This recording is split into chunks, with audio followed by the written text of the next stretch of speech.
Hello everyone. So we were discussing about the various volcanic landforms. In that we have started with the extrusive volcanic landforms. और उसमें हमने एक तरह की landform discuss की थी that was about the volcanic cone और उसके टाइप्स के बारे में हमने पढ़ा था. तो आज हम लोग बाकी जो एक्सट्रूसिव वॉल्केनिक लैंडफॉर्म्स है उनके बारे में पढ़ेंगे.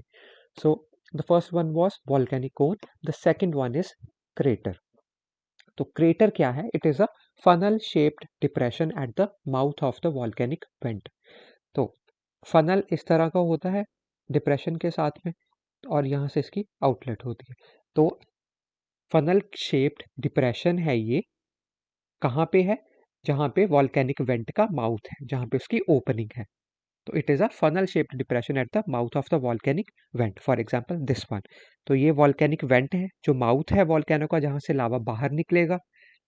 और ये फनल शेप्ड जो डिप्रेशन है, इस तरह का फनल शेप्ड डिप्रेशन है, इसको बोलते हैं क्रेटर. तो funnel shaped depression at the mouth of the volcanic vent is called as crater, and when it gets filled with water it results in the formation of a crater lake. तो जब ये पानी से भर जाता है, ना पानी से कैसे भर सकता है? Because of heavy rainfall. तो रेनफॉल से सारा वाटर जो है यहाँ पे कलेक्ट हो जाएगा और एक लेक बन जाएगी. एंड सिंस वो लेक क्रेटर की जगह पे है, तो that will be called as a crater lake. तो दिस इज अ क्रेटर. ये जो डिप्रेशन है, ऐसे फनल शेप्ड डिप्रेशन जो वॉल्केनिक वेंट के ऊपर है, मतलब जो that is the mouth of the volcano जो है, उसके ऊपर ये डिप्रेशन जो होता है that is called as crater. और जब ये पानी से ऐसे भर जाता है, तो that it is known as a crater lake. तो इस तरह से ये बड़ी सी क्रेटर लेक है. और सिंस जिन माउंटेन्स की जो एलिवेशन है वो ज़्यादा है, या वो हायर ऑल्टीट्यूड में है, तो वहाँ पे हमें ऐसे स्नोफॉल भी देखने को मिलती है. So this was about the crater. Now the third one is caldera. So what is a caldera? It is a greatly enlarged depression that is formed due to the violent eruption of volcano, resulting in the subsidence of much of the volcano. तो कई बार क्या होता है, जो volcano है वो बहुत ही violently erupt करता है विद अ बिग एक्सप्लोजन. तो उसकी वजह से, उस एक्सप्लोजन की वजह से क्या होता है कि वॉल्केनो का कुछ पार्ट ही कोलैप्स कर जाता है, सबसाइड करके नीचे गिर जाता है. फॉर एग्जाम्पल, अगर छोटा सा ऐसे क्रेटर था माउंटेन के माउथ के ऊपर, बड़ा सा यहाँ पे एक्सप्लोजन हुआ जिसकी वजह से ये काफ़ी सारा एरिया ही बड़ा सा कोलैप्स करके नीचे गिर गया, सबसाइड कर गया. तो अब ये इतना बड़ा सा नया डिप्रेशन बन जाएगा, that is known as caldera. So it is a greatly enlarged depression formed due to the violent eruption of volcano, resulting in the subsidence of much of the volcano. तो when it gets filled with water, then it is called as caldera lake. तो जैसे crater जब पानी से भर जाता है, एक लेक बन जाती है, तो उसको क्रेटर लेक बोलते हैं. वैसे ही जब काल्डेरा जो है वो पानी से भर जाता है, तो वो लेक बनती है, that is called as caldera lake. इसके एग्जाम्पल की बात करें तो it is lake Toba in Sumatra, Indonesia. तो फॉर एग्जाम्पल, ये एक बहुत बड़ा सा ये जो डिप्रेशन है सारा, दैट इज काल्डेरा. तो क्रेटर जो था पहले यहाँ पे छोटा होता होगा, जब बड़ा से एक एक्सप्लोजन हुआ होगा जिसकी वजह से वो इसका काफ़ी सारा पार्ट कोलैप्स कर गया और ये बड़ा सा डिप्रेशन बन गया, that is known as caldera. तो दिस इज अ काल्डेरा. छोटे डिप्रेशन की बजाय, अब छोटे क्रेटर की बजाय एक बड़ा सा डिप्रेशन है यहाँ पे, that is called as caldera. और जब ये काल्डेरा पानी से भर जाता है, एक लेक बनती है, तो that is called as caldera lake. Again this is the example of lake Toba in Philippines, sorry, in Indonesia. So it is a big caldera lake. The fourth one is flood basalt province. तो flood basalt province क्या होता है? When a highly fluid basaltic magma erupts over a plateau region, it flows for a long distance covering large area, creating flood basalt province. तो क्या होता है, जब बहुत ही फ्लूइड बेसाल्टिक मैग्मा जो है वो इरप्ट करता है एक प्लेट्यू रीजन पे, एक प्लेट्यू एरिया पे. प्लेट्यू क्या है? जो प्लेन से ऊंचा है बट माउंटेन से नीचा है, और मोस्टली इसका जो टॉप होता है वो फ्लैट होता है, बट वो रेस्ड एरिया होता है, हाईलैंड होता है. तो जब बहुत ही fluid basaltic magma plateau region में इरप्ट करता है तो वो काफ़ी डिस्टेंस तक ट्रैवल करता हुआ जाता है, बिकॉज वो उसकी फ्लूइडिटी ज़्यादा है, वो ज़्यादा फ्लो कर सकता है। तो कूल होने से पहले वो काफ़ी डिस्टेंस कवर कर लेता है और एक बड़े से एरिया में स्प्रेड कर जाता है और फाइनली फ्लड बेसाल्ट प्रोविंस बन जाते हैं उससे।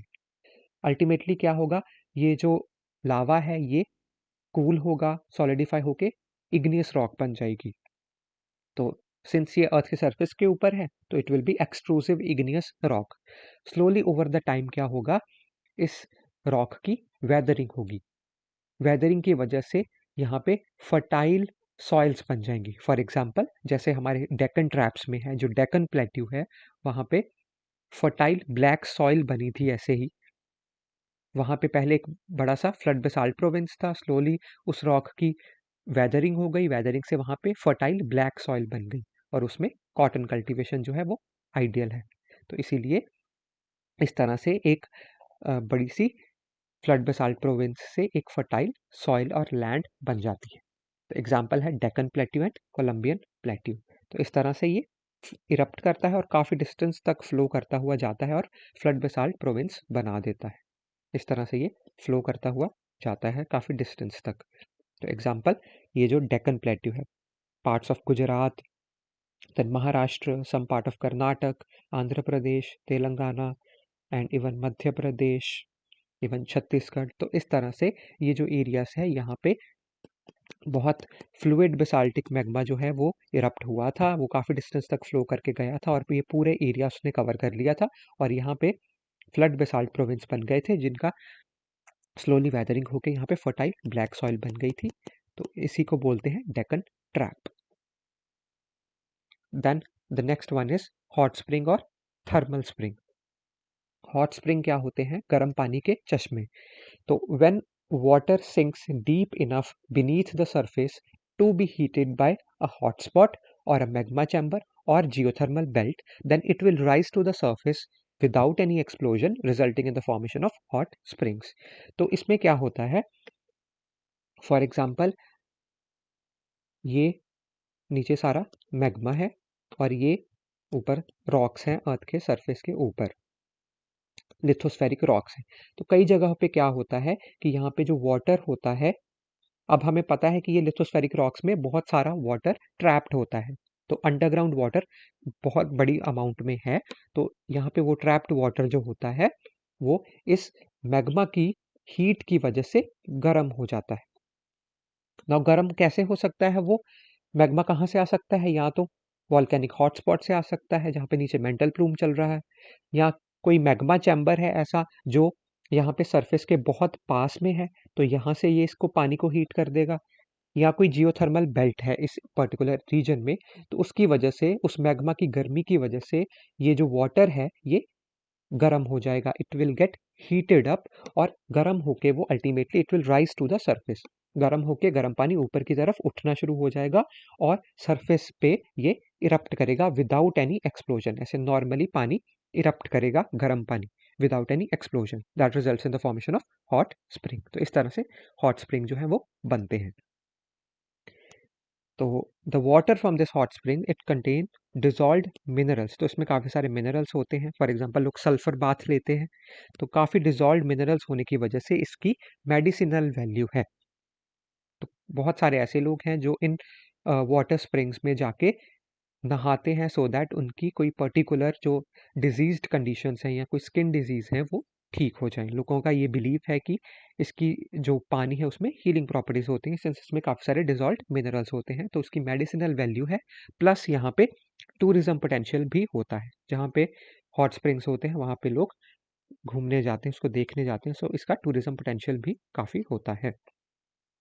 तो एग्जाम्पल्स की बात करें तो hot springs of USA, Iceland, India etcetera. तो इंडिया की बात करें तो इंडिया में काफ़ी सारे ऐसे हॉट स्प्रिंग्स हैं जिसमें से कुछ हमने यहाँ पे मेंशन किए हैं। तो फॉर एग्जांपल अगर हम लोग बात करें लद्दाख की, तो लद्दाख में example is Panamik which is in Nubra Valley, then is Chumathang. तो ये दो एग्जांपल्स हैं लद्दाख रीजन की, और भी हैं बट ये कुछ एग्जांपल्स हैं। देन जम्मू एंड कश्मीर की बात करें तो यहाँ पे वेरीनाग, जो कि बहुत फेमस हॉट वाटर स्प्रिंग है, जो कि अनंतनाग डिस्ट्रिक्ट में है। तो एक एग्जांपल है वेरीनाग, और राजौरी में भी ऐसे काफ़ी सारे वाटर स्प्रिंग्स है, for example known as Tattapani. तो these are the examples in Jammu and Kashmir.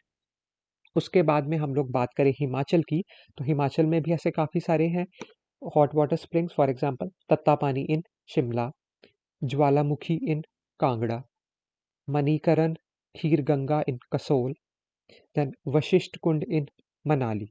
तो ऐसे काफ़ी सारे हिमाचल में भी हैं। उत्तराखंड की बात करें तो गौरीकुंड, ऋषिकुंड, नारद कुंड, सूर्य कुंड, तपोवन, सहस्त्रधारा एक्सेट्रा। तो ऐसे ही काफ़ी सारे उत्तराखंड में भी हैं। तो ये हो गई नॉर्थ इंडिया की बात। इसके बाद में हम लोग अगर बात करें about east and north east, तो सिक्किम में Yumthang is very famous for its hot water spring, और ऐसे ही रेशी वाटर स्प्रिंग भी है सिक्किम में। अरुणाचल प्रदेश की बात करें तो तवांग में हमें हॉट वाटर स्प्रिंग देखने को मिल जाते हैं। बिहार की बात करें तो राजगीर में हॉट वाटर स्प्रिंग्स हैं। देन वेस्ट बंगाल की बात करें तो Bakreshwar is the famous hot water spring in West Bengal. Orissa की बात करें तो अतरी एंड तत्तापानी। वैसे ही छत्तीसगढ़ की बात करें तो तत्तापानी। सो ये तत्तापानी का मतलब क्या है? तत्ता मीन्स हॉट एंड पानी मीन्स वाटर। तो गर्म पानी के चश्मे या ये हॉट वाटर स्प्रिंग्स जो हैं, इनको काफ़ी जगहों पे तत्ता पानी बोलते हैं। तो ऐसे ही ये जम्मू कश्मीर में देखने को मिलते हैं, हिमाचल में देखने को मिलते हैं, यहाँ उड़ीसा में और छत्तीसगढ़ में ऐसे अलग अलग जगह पे मिलते हैं। सेंट्रल इंडिया की बात करें तो मध्य प्रदेश में धुनी पानी है, जो कि अमरकंटक रीजन में है। देन महाराष्ट्र की बात करें तो अरावली है water spring in Ratnagiri. Then Akoli water spring in Thane. Karnataka की बात करें तो देर इज बेंद्रु तीर्थ। तो इस तरह से काफ़ी सारे इंडिया में हॉट वाटर स्प्रिंग्स हैं। ये कुछ एग्जांपल्स थी उसकी। तो ये एग्जांपल देखें तो दिस इज मणिकरण। तो यहाँ पे क्या है कि जो मैग्मा चैम्बर है वो एक पर्टिकुलर जगह पे काफ़ी ऊपर आ गया है, यहाँ पे ऐसे जो सरफेस के काफ़ी पास है। तो यहाँ पे जो ये अंडरग्राउंड वाटर है, ये इस मैग्मा चैम्बर की हीट की वजह से हीट हो जाता है और सरफेस के ऊपर ऐसे इरप्ट करता है। इस तरह से विदाउट एनी एक्सप्लोजन ये गर्म पानी सरफेस पे इरप्ट करता है। तो this is the example of Manikaran.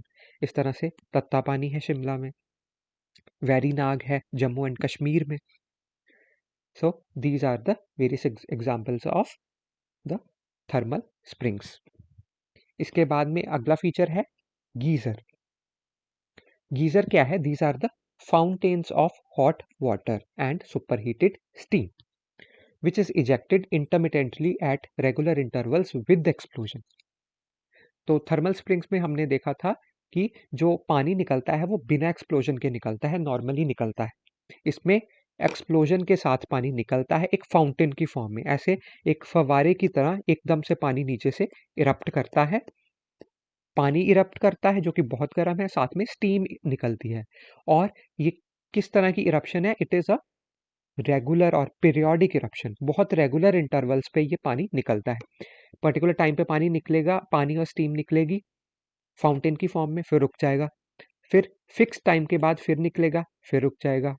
ऐसे फिक्स्ड इंटरवल्स में ये निकलता है, रुकता है, चलता है, रुकता है। इस तरह से पीरियोडिक इंटरवल्स पे ये जो फाउंटेन की तरह ये पानी और स्टीम जो है वो निकलती है विद एन एक्सप्लोजन। तो example geysers of New Zealand, Iceland, USA.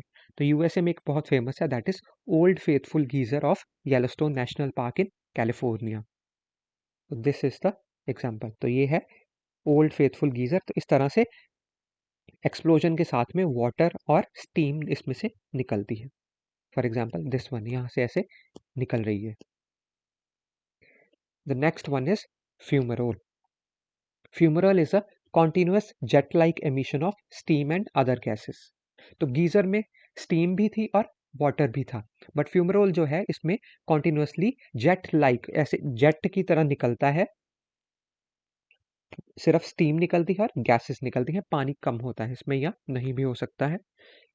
Although steam is a form of water only, but इसमें मोस्टली ऐसे गैसेस एंड स्टीम्स ऐसे निकलती हैं जेट लाइक मैनर में।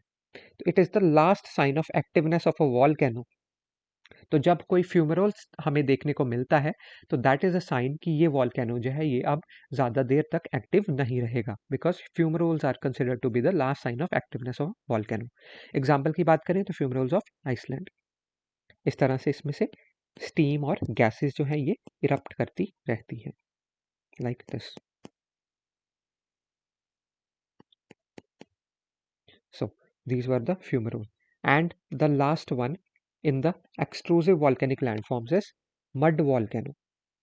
तो mud volcano क्या है? It involves the eruption of mud, as the name suggests. तो mud निकलेगा इसमें, that is mixed with water and gases and may not contain magma. तो इसमें मैग्मा हो भी सकता है और नहीं भी हो सकता है, बट मेनली क्या इरप्ट करता है इसमें? Mud that is mixed with water and gases. इसकी एग्जांपल है Baratang Island of Andaman and Nicobar Islands. तो इस तरह से यहाँ पे मड वॉल्केनोस देखने को मिलते हैं। So this is the Baratang Island of Andaman and Nicobar. तो यहाँ पे ये मड ऐसे इरप्ट करता रहता है। तो मड है, वाटर है और गैसेस है। So this is the Baratang Island के ये एक एग्जाम्पल है ऐसे मड वॉल्केनो की, ऐसे वहाँ पे काफ़ी सारे देखने को मिलते हैं। So these were the various extrusive volcanic landforms. So with this we complete the extrusive volcanic landforms, and the intrusive volcanic landforms we will discuss in the next video.